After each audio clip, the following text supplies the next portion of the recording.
क्षितिजावरती मावळणारा सूर्य जर आयुष्याच्या क्षितिजावरती मावळणारा सूर्य जर उद्याची सोनेरी पाठ उगवणारा असेल तर त्याचे पहिलेच किरण मला श्री शिवाजी शिक्षण संस्थे इथे उत्कर्षास उषाकाल म्हणून दिसते। आजच्या कार्यक्रमाचे माननीय अध्यक्ष पूज्य गुरुजन वर्ग आणि माझ्या मित्रमैत्रिणींनो, बंधू भगिनींनो, सर्वांना माझा नमस्कार।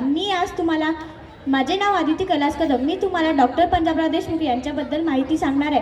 विदर्भाचे भाग्यविधाते डॉक्टर पंजाबराव देशमुख यांचे मूळ घराणे कदम असे होते, तर त्यांच्या आजोबांकडली देशमुख पदवी असल्याने त्यांचे देशमुख हे आडनाव पडले।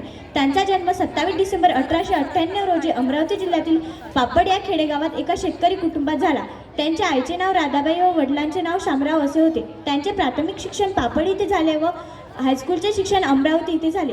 मॅट्रिकच्या परीक्षेत विशेष यशामुळे त्यांना मध्य प्रदेश सरकारची शिष्यवृत्ती मिळत असे व त्यांनी राजकारणात व सामाजिक कर्तव्यात त्यांचे खूप मोठे योगदान आहे व घटना समितीचे सदस्य तसेच लोकसभेवर खासदार 3 वेळा लोकसभेवर खासदार म्हणून निवडून गेले। ते या काळात केंद्रीय कृषी मंत्रिमंडळातले कृषी मंत्री होते।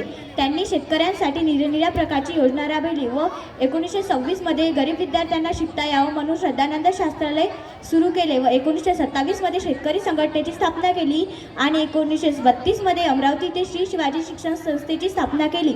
महाराष्ट्रातील केसरी नावाचे वृत्तपत्र हेही त्यांनी सुरू केले। अस्पृश्य निवारणासाठी हे त्यांनी कार्य केले। अशा या महान थोर पुरुषाच्या स्मृतीस अभिवादन करते आणि माझे 2 शब्द संपवते। धन्यवाद।